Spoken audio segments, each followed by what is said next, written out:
So 2 days you have been seeing about intellectual transformation. And today's session will be on emotional transformation. So I begin with this description of modern life which I found somewhere recently. And it says that in our modern life, our communication is wireless, our business cashless, our telephone cordless, cooking, youth, religion, food, education,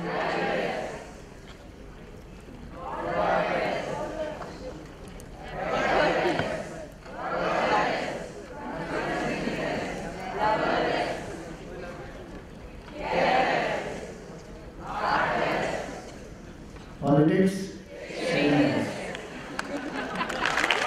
follies, countless, arguments, commitment, life, existence, useless. It's just a description. What do you understand from this? Everything is less. What is the deeper significance? Wireless, cordless, all that is happening. Lot of development in the world outside. Technology, management, various things. But in the world within, increase of stress, tension, worry, anxiety, depression goes on. So Gurudev always used to tell us that our standard of living may be high, but what must happen? The standard of life must be deep. And he used to give a very nice example. He would say that higher the standard of living, deeper must be the standard of life. So the example of the boat he used to give, that the boat has a mast and there is a sail which is tied on that, and the wind carries the boat forward. So you can see the mast, you can see the pole above, and you can see the sail. But what you cannot see is the keel which is below the boat, underwater. And if that is not there, the boat will not balance. Those of you who have made boats in your schools and in your childhood, when you make boats with paper, There is one triangle inside the boat and one will be outside. That will keep the boat balanced. Same way, our standard of life is the values, standard of life are the ideals, the vision, the positive emotions, all that constitute a standard of life. And today, though standard of living is increasing, we have the comfort, conveniences which our parents, grandparents did not have. We don't have to do anything. And sitting amidst all the luxuries, we weep. We are in misery. So the idea is that higher the standard of living, deeper must be our standard of life, and that is what education must be, to empower ourselves, to empower the mind. Who is he?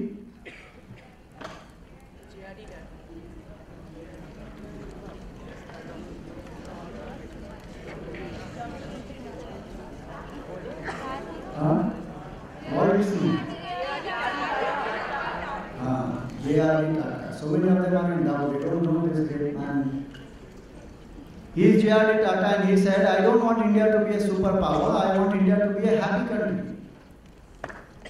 We are seeing the superpowers of the country going through, the world, going through so much of difficulties, so many things. Today, one of the US economy has shut down. So many reasons are there, so many things are happening in the developed nations, in our countries also. The reason for that is the mind is not empowered, the emotions are not channelized properly. Yesterday we saw the play of World Anthem. Now in the United Nations address, Gurudev actually began by saying that you take the globe and you point your finger, close your eyes and point your finger, put it on any part of the globe, and you will find that there is tension, violence, stress, worries. There is no part which is peaceful. Why is that happening? Because we have not known how to handle our own minds. And so very important it is that if we have to manage our life, we have to manage our mind. And to manage our mind, we have to manage our emotions. Gurudev said that it's very easy to develop the head, but it's very difficult to develop the heart. And hence emotion management is a very essential part of education. But unfortunately we have nothing to handle that in our education system. In fact, if you see, there are 4 layers of our personality: body, mind, intellect and the spiritual layer. Body, we give enough attention to it. Minimum 2 hours in the morning. Makeup. In the gym, enough time we spend. We go to the school, we go to tuition classes, hobbies classes, so many things we acquire our skills. Intellectually also we empower ourselves. But mind and spiritual layer, these two are always neglected. And hence we find that when the mind is neglected, even when I come out of my education system, I am not confident enough. I don't know whether I will be able to face the world outside. As a child, when one goes into the school, as a small child, one is happy, enthusiastic, energetic, one goes into the school, enjoys. But as one grows and finishes the graduation and comes out, many times one finds that one is a nervous wreck. One doesn't know, how will I make my mark in the world? It's such a competitive world outside. How will I be able to face the situations outside? And young people, today we find, never before we have found that CEOs getting heart attack at 32. There was one CEO a few years back called Ranjan Das in SAP India. Got heart attack, collapsed. Young people getting diabetes, hypertension, suicide rates. Why is all that happening? Because the mind is not empowered. We don't know how to face, how to respond to different challenges which come to us. And small challenges, sometimes it's not even very big.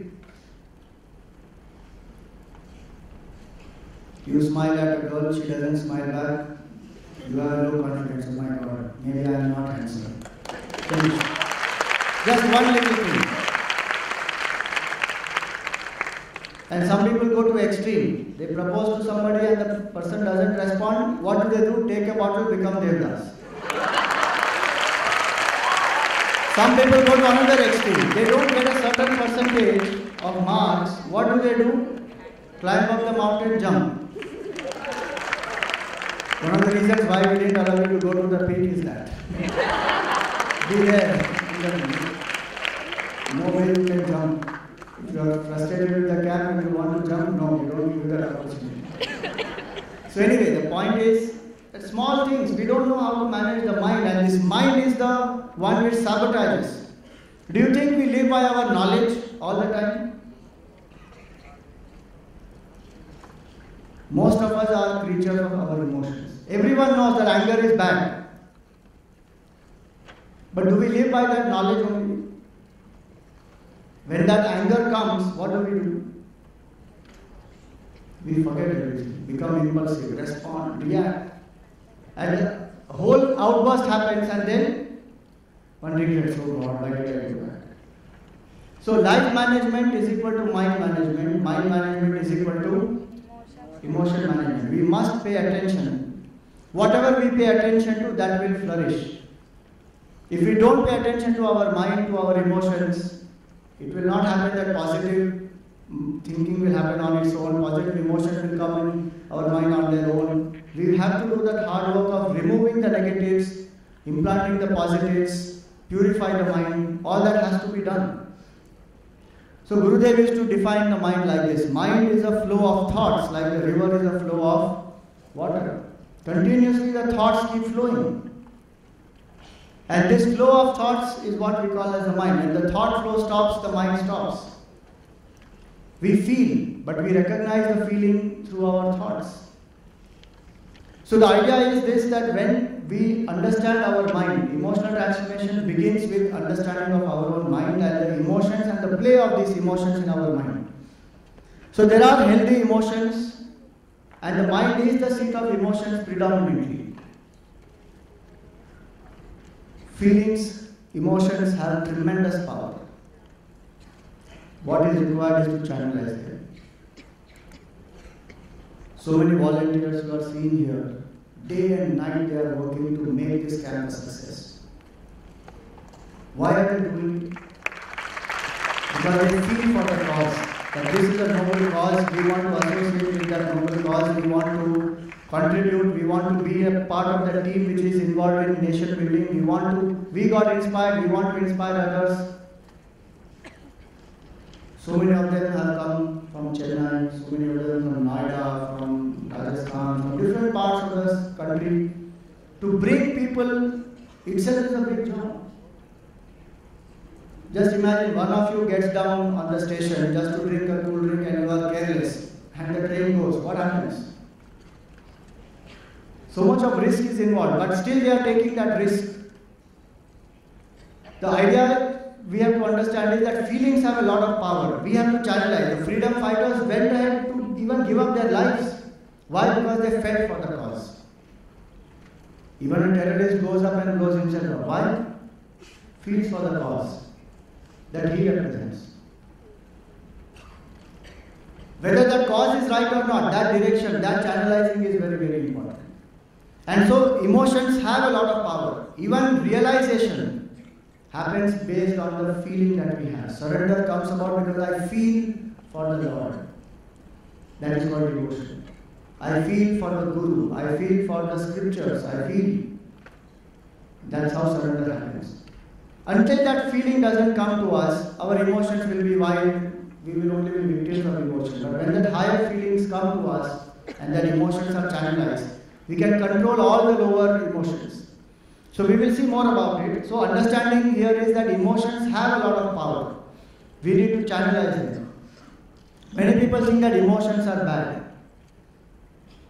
But Gurudev always said that emotions are not bad, emotionalism is bad. What is the difference?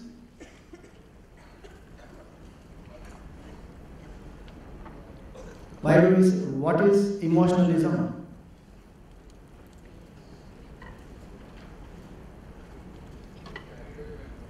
Yes, being carried away by the emotions, being overwhelmed by the emotions, and in spite of knowing what is right, not being able to follow it because the impulse of the emotion is so strong, just getting carried away in the flow of that emotion.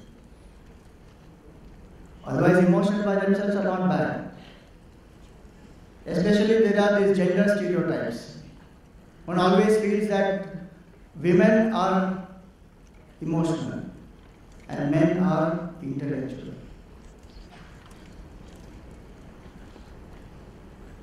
And suppose a man feels sorry, feels sad,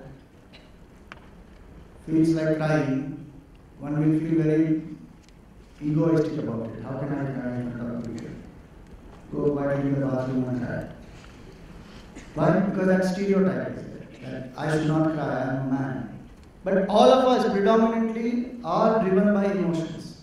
Some express it more, some express it less. If we understand that very clearly, we also understand the emotions of others and ourselves, and do not condemn ourselves for the emotions that we go through. So emotions are not bad, emotionalism is bad. When we get overwhelmed and then we lose control and then we are not able to act objectively, that is bad. So this is what Gurudev used to say, that let not the storms of your heart cover the sun in your head. The clarity that we have should not be eclipsed by the emotional disturbance. Just think about it. Arjuna had the same difficulty. What did he not have? Was he not the best archer of his times? He could fight with both his hands. He could shoot when he was blindfolded. He doesn't even have to see the enemy. He can shoot at the target just by listening to the sound. All the skills he had. Not only that, he did so much of preparation. 12 years he put in to acquire divine weapons and prepared for that day for the war. And on the appointed day, what happened? When he said to the Lord that please place a chariot between the two armies, I want to see who has come to fight me. And when the Lord did that, what happened to that mighty warrior? Suddenly he collapsed. He was shivering. His skin was burning. Teeth are chattering. He can't hold the bow. And he falls down from the chariot. Comes down and at the feet of Sri Krishna. Bow is gone from his hand. He doesn't have any strength anymore. What happened to that mighty warrior? And he had tears in his eyes. In the second chapter, Bhagavan begins that, the description begins, Ashru Purna Kulekshanam. With tears in his eyes, he was sitting at the feet of Sri Krishna. Totally dejected intellectually, physically, absolutely defeated, confused. So did he not have all the skills? He had all the skills. And yet why was he in that pitiable condition there? Because suddenly his mind got disturbed because of the emotions. That he saw Bhishma and Drona and his mind was disturbed. I have to kill these people. They are my own teacher, my own grandfather and relatives. I have to kill them now. It's no more a war to defeat, it's a war to finish. And his mind was disturbed. He never prepared for these 12 years for that situation because he focused on the skills. How much we focus on the skills. So many classes, I live in Mumbai and people come to me. Small children, the parents send them to classes. So they will come to us and say, Swamiji, on Friday between 4:30 and 5:30, is there a Balvihar class?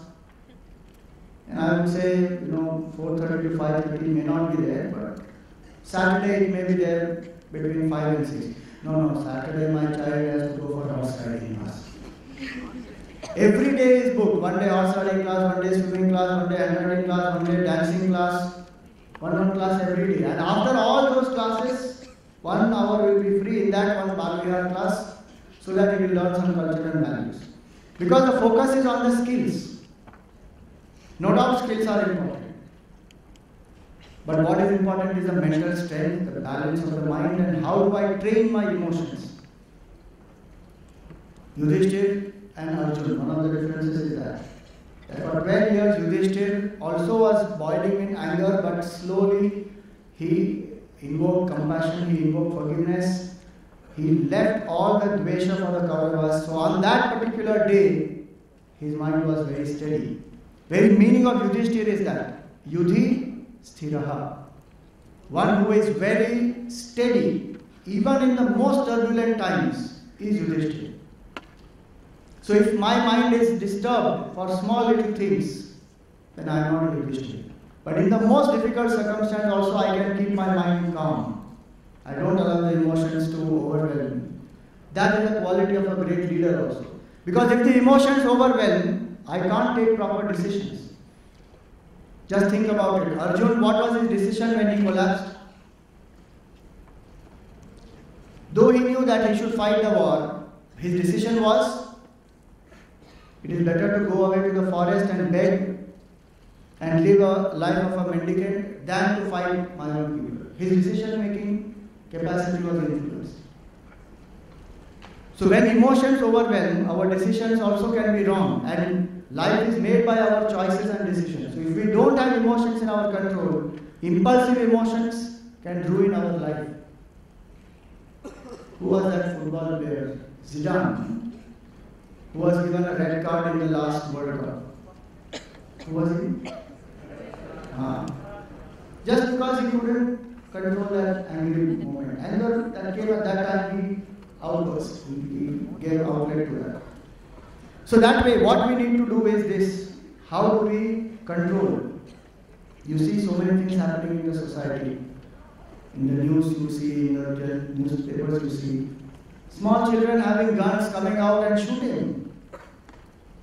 Why all that is happening? Because emotions, not in control.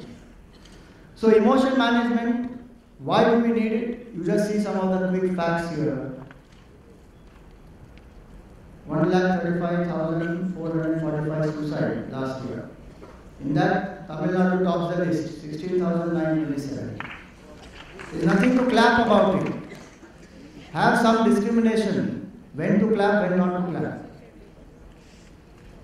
This is something serious we are talking about, that these are suicide rates. So many people have committed suicide. What is the level of intelligence, what is the level of emotional maturity that they would have, that they cannot face their life and they just commit suicide?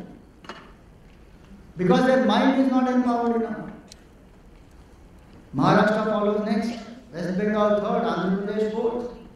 So many family problems happening, so many divorce rates happening. All that is happening. Why? Because emotions are not in control. So what is necessary is we have to focus on our emotional transformation. Education system may not do that. There was one small boy, he was asked by his father, "Beta, you like to go to school?" He said, "Yes, Daddy, I like to go to school and I like to come back also. But what happens in between, I don't like." Why? Because information is stuffed into their heads. One is not given that strength to face life. So based on the second chapter of the Gita, where Bhagavan whips up Arjuna and he says, "Do not lament, do not be so depressed. Wake up, Arjuna. Give up this meanness of heart. Shudram hridaya davat balyam kyaktva uttishta parantapa." Based on that shloka, we have made a simple formula. That success without stress, S minus S, is equal to S plus S.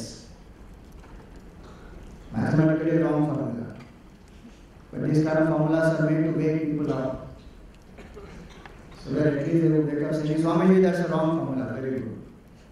S minus S is equal to S plus S. Success without stress is equal to skill plus strength. That we need strength of the mind to face our challenges of life, and that we have to do by ourselves.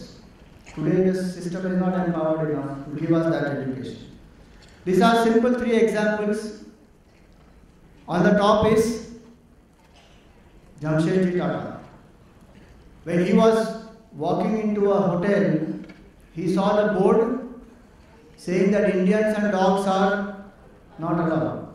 And what did he do? He felt anger, but did he become destructive? He channelized it and he formed one of the finest group of hotels in the whole world, the Taj group of hotels. And if you see in Mumbai, the whole Taj attack which had happened, after that, when they restored it, so silently they did the entire work and they restored the entire hotel. One will not even believe that this is the place where this entire terrorist attack happened and the carnage happened and so many people lost their lives. And the way they did it, the employees and each one of them who lost their lives, who lost certain belongings, who, many things happened to the staff there. They were so sensitive to all of them. So Jamshedji Tata, he could channelize his emotion that way. Bhagwan Ram was to be coronated. And the announcements are made and the whole city is celebrating. And there comes Kaikeyi. And she went into a special chamber. You know, those days there used to be special chambers called Kop Bhavan, meaning there is a chamber for anger. You can go there, all kinds of things which need to be broken are kept there only, so that in your anger you can take and throw them down. Dark, gloomy atmosphere, and she went into that Kop Bhavan. And Dasaratha Maharaj was called, and finally the decision is that Ram has to go to forest for 14 years and Bharat will rule the kingdom. Now just imagine such a huge event. If we have to go to a movie and we are not able to go to a movie, what happens to us? We get disturbed. Some guest comes at that time and the mother says, go and serve. And I can't go. My mind will get so disturbed easily. Here is a coronation and that has to happen. And when the news is revealed to Bhagwan Ram, in Tulsi Ramayana it is said, when the news was revealed to him that he is going to be coronated, how his face was peaceful. The same was his face when it was told to him that he has to go to the forest. And look at his balance of mind, that when he had to reveal this news to his mother, Kaushalya, what did he go and say? He did not say that, look at your husband, what a cheat he is, he promised me the kingdom and he is now betraying me. He was so gentle in his approach and he said, Pita Dinu Mohe Karana Raju. My father has given to me the kingdom of the forest. That's how Bhagwan Ram responded. Dr. Abdul Kalam, when he could not become a pilot, how did he respond? He was also rejected. But when Swami Shivanandaji told him, defeat the defeatist in you, that inspired him. So when disappointing situations do come, how we respond depends on our emotional stability, emotional maturity, and hence an emotional transformation is really very important. In this picture you see that IQ is only tip of the iceberg. Majority of it is EQ. And the ocean actually is actually the SQ, the spiritual quotient. On the basis of that spiritual quotient, emotional and intellectual quotient stand. So Vivekananda said this, that mastery over emotions and passions is real education. If we have achieved that, we have got educated, otherwise we are only literate, we know a few things, we know a few skills. So what exactly is emotional transformation? It is the ability to be aware of one's own emotions and the emotions of others and to act harmoniously. Again in this you find beautifully, the basis is EQ and then the whole tree grows of IQ. So emotional transformation, a very, very important step. Now we will see how do we do this. First and foremost thing in emotional transformation is positivity and love. Why we get so frustrated is also because we don't love ourselves enough. The foundation of all virtues is love. Do I really love myself? When we come to spirituality, many of us think that it is selfish to love oneself. It is not selfish to love oneself. If I love only myself, then yes, it is selfish. But unless I don't love myself, unless I don't feel good about myself, unless I am not a very happy and a cheerful person, I cannot share that with others. And so I must ask myself that what is my self-talk? In psychology they call it as self-talk. Do I talk to myself positively? If you go by psychological research, you will find that brain is an equipment which is made to communicate. It is self-communicating equipment. 90% of our communication of the brain is with ourselves. Only 10% is with outside world. So what I am talking to myself forms my self-esteem, my self-image in my eyes. So if my talk is positive, that I am a good person, I can do great things, I am a noble person, I am a very loving person, I am a caring person, I am a sincere person. If my talk is positive, my life will be that way. But if my talk is I am a useless person, I can't do anything much. These big things are not possible for me.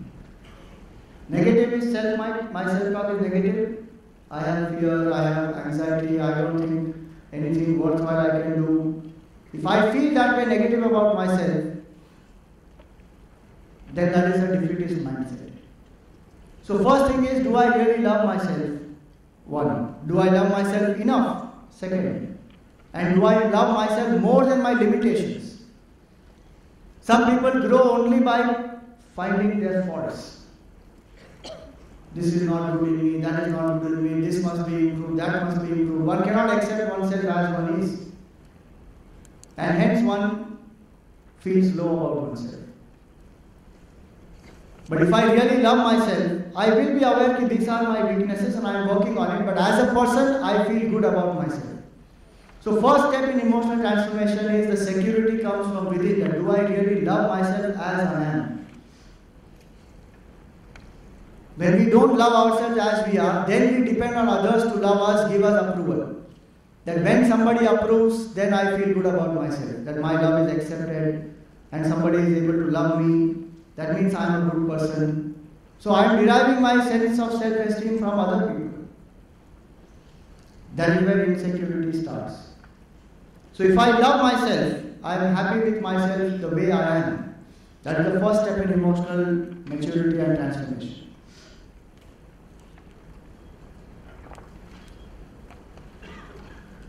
A small exercise for you. If you have done this before, let others have a chance. What do you see here?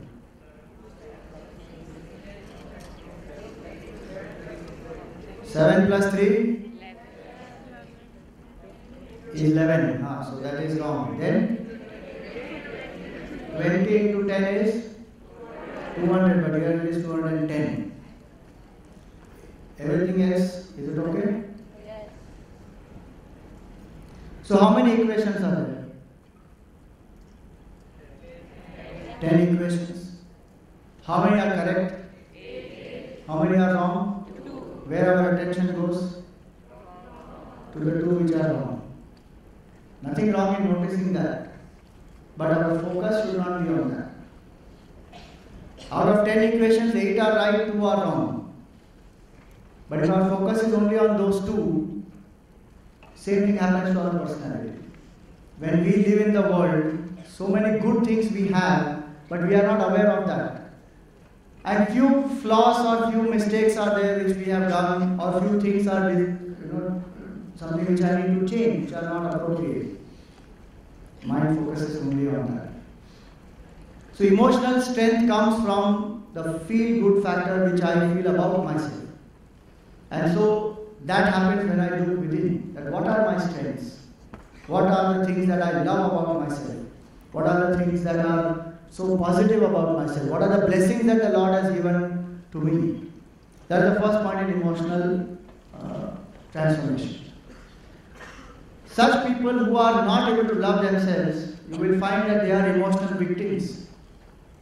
And these kind of expressions you will find. You don't love me. Last week we just spent an hour only. You are ignoring me. Why didn't you pick up my call yesterday? She hates me. She scolded me yesterday. So one feels so, why are these expressions happening? Because I am emotionally a victim. I keep victimizing myself. I don't feel strong enough, courageous enough, bold enough. Why? Because I do not know my own strengths, my own positivity. So love is something very, very important. How does it come to us? One is we must be aware that love is our nature. Vedanta tells us that all of us, our nature is Anand, our nature is prem. And when we start doing what we really love, I won't elaborate that because Swadharma has been spoken about enough and the play also you have seen. So when I do what I really love and love what I do, I feel so good about myself. So that is another way to strengthen and deepen our love. Third is to go out and give love, not to be a beggar of love. Those who keep waiting that somebody will love me, somebody will appreciate me, somebody will care for me, they remain emotional victims. And no matter how much people love them, the mind still will be on someone else to give them love. So we have to be active givers of love. And fourth is the best, is if I can turn my love towards the Lord. Because no matter how I am, the Lord loves me as I am. People in the world may love us because of something. There was one boy, his mother asked him that why does that girl love you? So the boy answered, because she thinks I am handsome, young and smart. Then she asked him, why did you love her? And he said, because she thinks I am young, handsome and smart. Just think, suppose her opinion about him changes, his girlfriend will change. So what does he really love? So what the point we are trying to make here is that people love us because of some things. But the Lord loves us in spite of everything. There is no non-acceptance from the Lord. And so when I tune up myself to the Lord, I tune up myself to the source of real love, unconditional love, immeasurable love. And those who have experienced even a little bit of that, the Guru loves us that way. How much Gurudev loved? How much he went out of the way? You just saw in the morning, I showed you. The letter that he used to write, for 40 years he woke up in the morning at 4. No matter what time he went to sleep, he woke up early morning and wrote his letters. What is that? It's an expression of so much of love. His whole life actually is an expression of love. There is a whole movie on Chinmay Mission, and the title that Guruji gave to that movie is Love Made Visible. The entire Chinmay Mission is love made visible. It's a manifestation of Gurudev's love for all of us. And that love which is pure, which is unconditional. So the love of the Guru, the love of the Lord is unconditional. And when we can tune up ourselves through prayer, through surrender, through seva, we experience that joy, that selflessness, that purity in our mind, and we are centered. So this is one aspect of emotional transformation. Second aspect is that yes, there are weaknesses in everyone. What we need to do is just to be aware of them. Not to blame ourselves, not to condemn ourselves, not to criticize.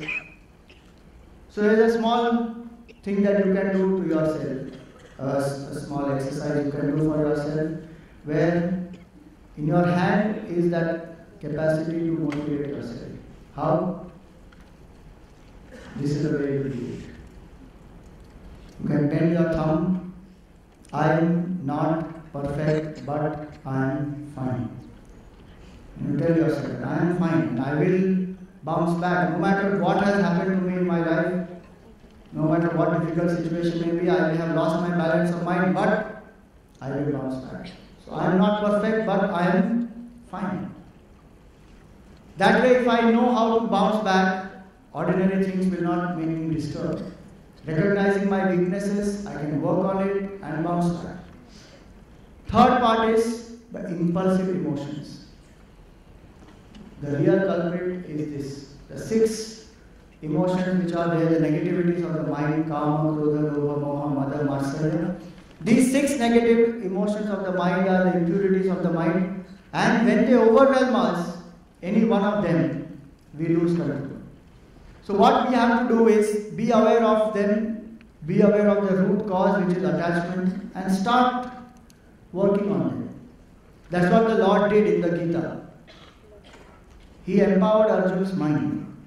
The knowledge of the Gita empowered him to face his basic cause, which is attachment. That he was attached to Bhishma and Drona, and because of that his vision was eclipsed. And the whole knowledge which was given to him, one of the important things it is to help him to be aware of that attachment and to unhook himself from that. It's a topic by itself, so I won't go much into the detail of that. But we have a nice activity for you. Please give the sheets quickly. It's a mental information, it's an impulsive mental information processing test.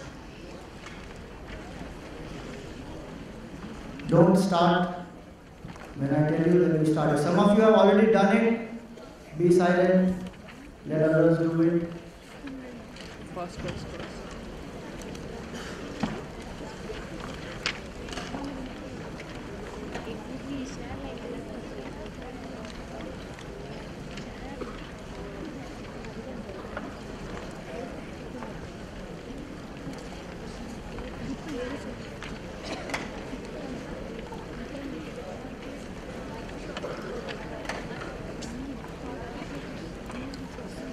So what you have to do is go through the test, and if you finish it, come back to me. I will come back to the volunteers. Your time starts now. You can start doing the activity.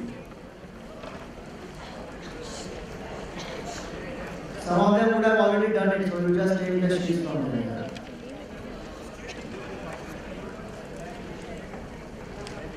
Those of you who have already done it, just give the sheets back, no problem. Rest of you can start doing it.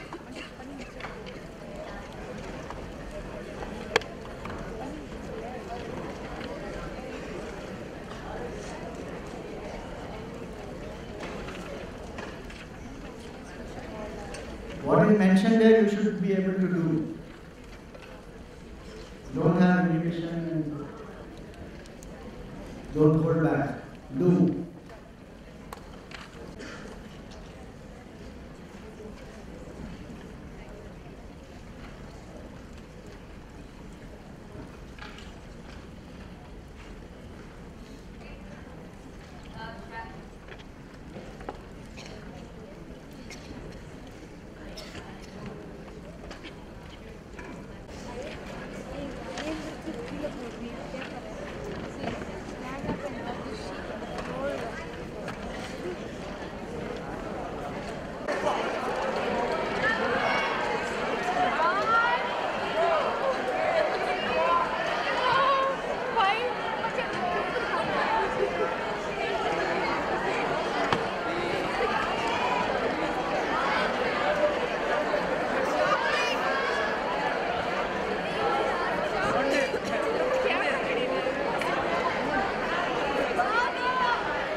You have just 1 more minute to finish.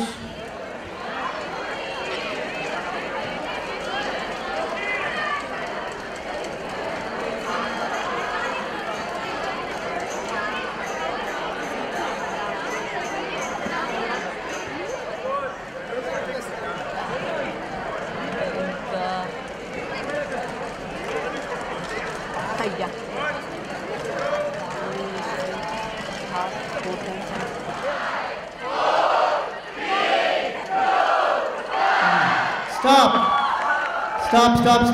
Excuse me. Hello, boss. So many of you are doing such nice activities. Please clap for all of them. Now look at your paper. and see what was supposed to be done. What does this say? You will complete this test within a few minutes if you read everything properly and quickly before writing anything. How many of you actually read everything? Some few people would have already done it, so they read it already. Otherwise, first timers, those who did very nicely, pizza and lassi and whatnot. You come to that last question. What does it say? Ignore all the numbered instructions on this sheet except instruction 12 and write the letter pass. How many of you wrote pass?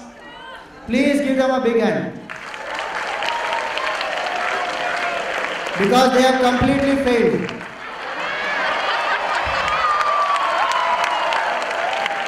What is written there? Write letter pass into the boxes if empty. Are the boxes empty? What is written in the boxes? You are supposed to give back the sheet as it is, doing nothing. Why did we do this activity? Because we don't pause, we don't think, impulsively we act. Second step, settle down. Third step of emotional transformation is we need to pause before responding.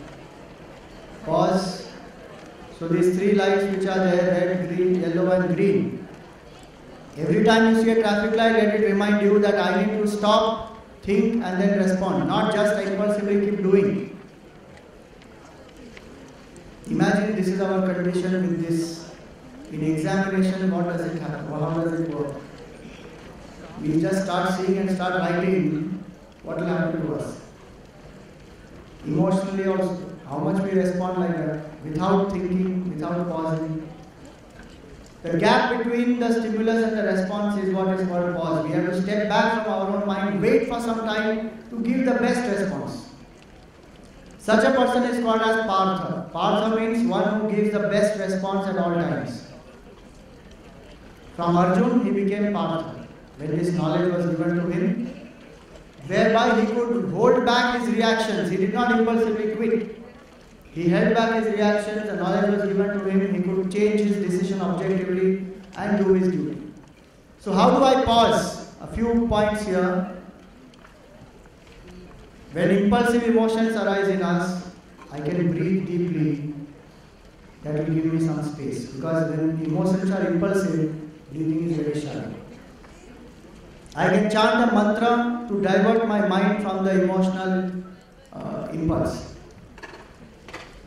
Any mantra which one has been chanting, maybe the Gayatri mantra or Om or Namah Shivaya or Om Durgaya Namah, any mantra. And mantra is there across all cultures, in Buddhism, in Jainism, in Sikhism, everywhere there are mantras. So chant a mantra if the mind is impulsive. Gandhiji used to do this, Ram, Ram, Ram, Ram, Ram. Keep on chanting Ram if he has anger, till his mind settles down. And chanting has great power. So, I can chant the mantra to give space to the mind. I can also tell myself, Om Shanti, Shanti, Shanti. The mind is very excited. Suppose you are very excited that, yay, I won, I did not do this activity like this, I successfully completed without doing anything. Control. Tell yourself, Om Shanti, Shanti, Shanti. If you feel very angry, tell yourself, Om Shanti, Shanti, Shanti.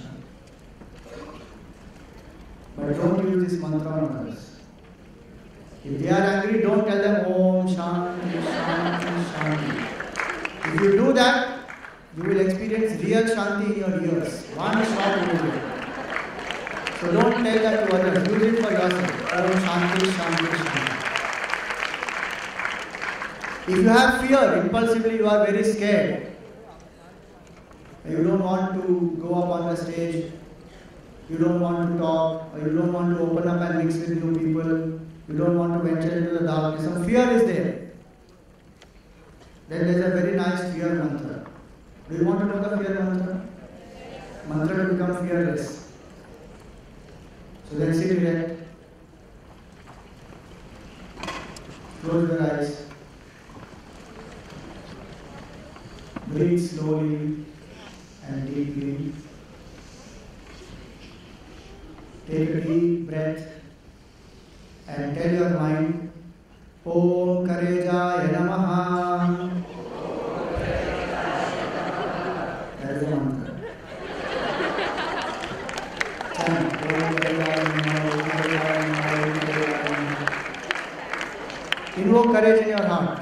Don't be scared. Fear is the reason why many people do destructive things. Okay, what is the opposite of love? Tell me. Wrong. Opposite of love is fear. Opposite of love is not hate. Fear or love, these are only two motives for any action. You can come into this auditorium out of love to listen to knowledge, or out of fear. And if I don't go, I will be caught. So let me go there and sleep, because I am interested more in the activities. So you can do it out of fear, you can do it out of love. These are only two motivations for action, love or fear. So the more fear is there in the mind, the more weak that mind is. It's a different topic to handle fear altogether. Fourth is to move away from that place. When you feel impulsively angry, if you can, then move away from that place. Don't be there. If you move away, then destructive activity you can stop. And last one is try and go to sleep. If you are confused and you are not able to take a decision, mind is very disturbed, try and go to sleep. Next day when you are fresh, with a quiet mind, take a decision. Simple points which you can apply how to pause. Fourth is do not compare. Focus only on your growth. Whenever we compare more and more, that is not only a sign of emotional weakness, but it breeds a lot of inferiority in the mind. And that mind remains insecure. In Karna and Arjun, who was more powerful? Karna. In Duryodhana and Bhim? Duryodhana was more powerful. His guru was Parshuram. Sorry, not Balaram. Not Parshuram. Balaram was his guru. And the power of Gandhari had made his entire body so strong that even a mace is hit to him, nothing will happen to him. So he was more strong. Karna was much more talented and strong than Arjun. But yet both of them kept on comparing themselves with Arjun and Bhim and kept wanting to prove their supremacy. They lost their potential in that. So many people are there who don't focus on their potential. They want to put the other person down. They try to keep comparing. That comparisons actually destroy your mental strength.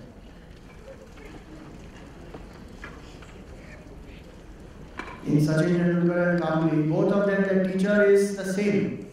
Who is the teacher?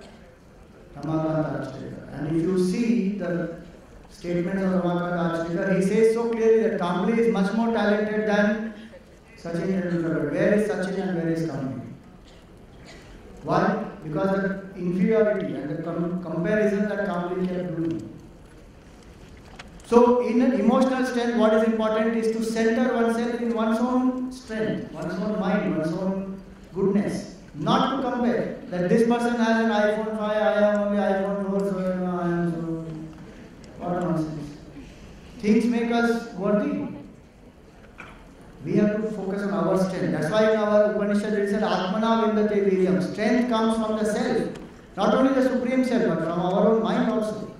If I center myself in myself, I remain secure. If the center is somewhere outside, some person, some object, something, just think about it. So many people feel, small children, sometimes they feel, 5-6 years ago that trend was there, that if the father does not, or father and mother don't throw a party in the McDonald's for his birthday, the child feels my parent doesn't love me. Why? Because that's the trend. Everybody's parents are giving party in the McDonald's for their child's birthday. My parent is not giving. So my parent doesn't love me. This is born out of comparison. Same way, I want a car and my father is not giving me a car and that person's father has given him a car. Finished. how much comparison keeps happening? Mind loses its strength. So emotional strength comes from centering yourself in yourself. First point we have seen is love yourself. Second point, be aware of the weakness. Third point is manage the impulsive emotions. Fourth one, center yourself in yourself. Fifth one is how to manage our energies.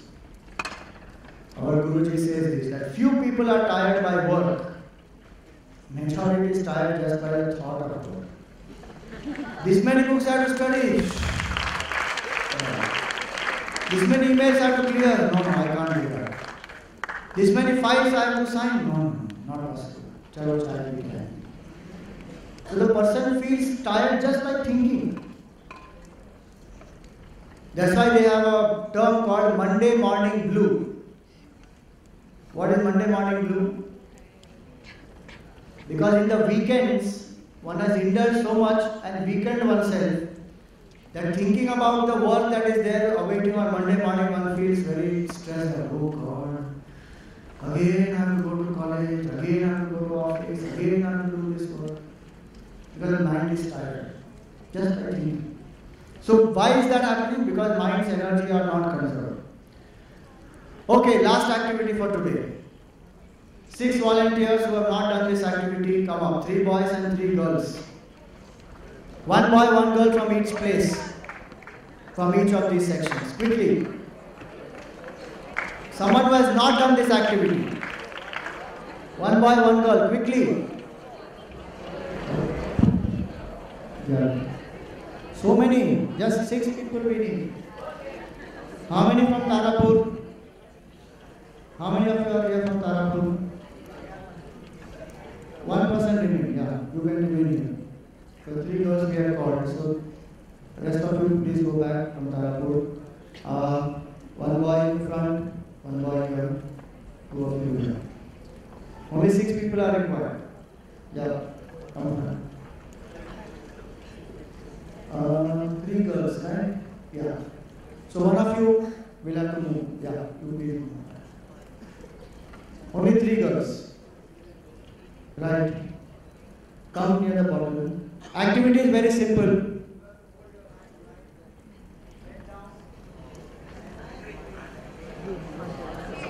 Okay? Now you think that you would have volunteered. Okay, start.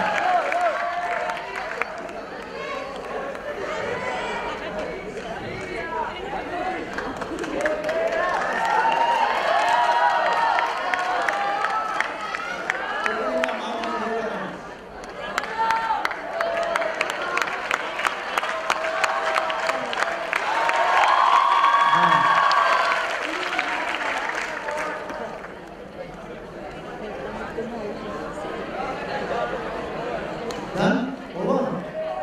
Gently? Right.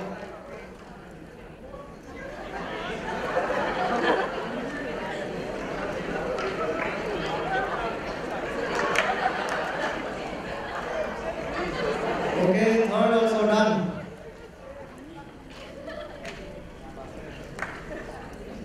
Okay, done. Yeah, try. Hold the straw and do. Chalo, that's okay. Hold the straw and do it, no issue.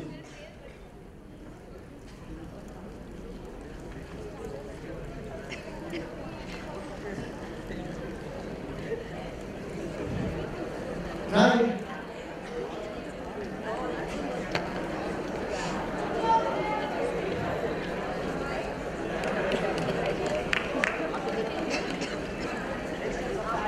The bottle is the same, the drink is the same, the straw is the same. Why do you think some of them are struggling still?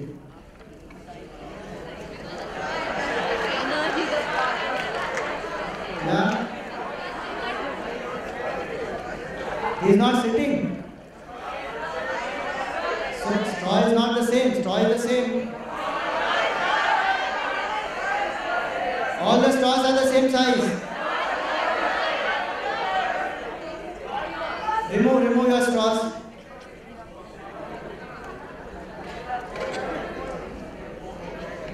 Show your straws to everyone. 3 straws are having holes in them. And 3 straws are normal. So the straws which are, thank you very much, please return. The straws which are having the holes in them, no matter how hard they try, their effort is not rewarded appropriately. In fact, they have to keep trying more and more hard. The learning of this is what? That in our own mind, there are lots of leakages, there are holes in our mind and energy just dissipates. And these are the 3 leakages: regrets of the past, tension in the present, and anxiety for the future. If we learn to drop these, our mind can definitely be more powerful. We can manage our emotions much better. How do I drop the regrets? Tell yourself, so what? So what if I couldn't get the first mark? So what if I couldn't clear a certain entrance? So what if I did not get a promotion? So what? How does it matter? Gurudev used to always use these 2 expressions. So what? And never mind. These 2 one can use always to bounce back. And never mind, what has happened is happened, it's over. What I can do now is important in the present moment. Second, how do I drop the tension? You just love what you do, you will be focused. And how do I drop anxieties? Let me have faith in myself and in the Lord. That whatever happens, happens for the good, and I have the capacity to face it. So if I learn my lessons, I can drop the regrets. If I focus on concentration, tension would go. And if I do my planning and have faith, anxiety can be removed. So these are 5 points of emotional transformation. And when we are able to do these 5, our mind will be very, very strong. And such a mind which is calm, the thinking is clear and sharp, actions have to be brilliant and efficient. Thank you very much. Some of these like pause and the response and the examples that I have given to you, they are there in your book of TITI. Emotional transformation section is very, very beautiful. Please do go through these. I also invite Srimati Pramodini Rao. She is our director of Chinmay Nadabindu. On the first day you saw the flute, tabla, synthesizer, all those artists were there. They are from Chinmay Nadabindu and she is our director. And she is also called the Nightingale of Chinmay Mission. So she will share with us a few aspects about Chinmay Nadabindu. Hello. Yesterday and day before yesterday, I was here at the Satsang time at 7 o'clock, and I saw some of you just couldn't sit on your seats. You stood up, you clapped, you danced. Why did you do that? Who told you to do it? Huh? Volunteers told you to come and get up and dance?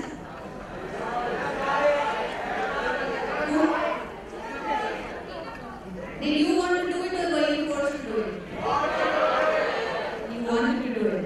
Okay, so you all believe that music and dance has the capacity to make you involved and happy? Okay, so that's what Chinmay Nadabindu does. I just wanted to take this opportunity of meeting all of you and say that we are working from this campus. We are a group of 3 directors. One is into music, vocal, one is into flute, and one is into dance. So the 3 of us, Ramaji, Manchu and me, Pramodini, under the guidance of Swami Tejavananji, our Guruji, are working tirelessly to bring music and dance into each, to reach out to each individual through music and dance. And we don't do music and dance. Just like you saw that theatre is not used only for theatre's sake. But there is a message that goes through. So similarly, music and dance are used to reach the higher, not just to entertain or to earn our bread. So the title lines, the motto lines that are given by Guruji are Swara to Ishvara. We use Swara to reach Ishvara. And Nartan Can you guess? It has to rhyme with Nartan. Nartan to Paramatman. Very good. Something new already. Nartan to Paramatman. So these are our mottos. We do a lot of workshops for youngsters like you, also for children. And those who are interested in learning music come to us and stay with us for a few days, for a few months, for a few years. So we have options of all that available. So whoever is interested can always contact us. The next workshop that we have is in December.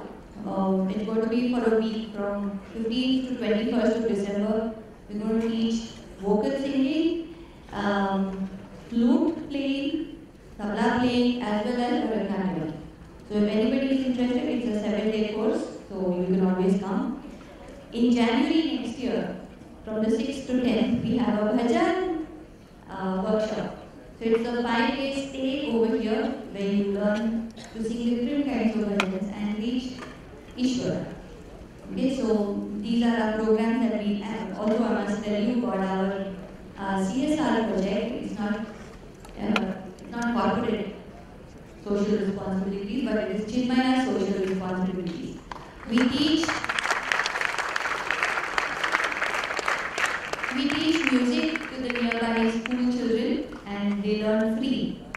So there are 2 villages that we have adopted and we teach about 20-22 children in each of the villages. They sing very well.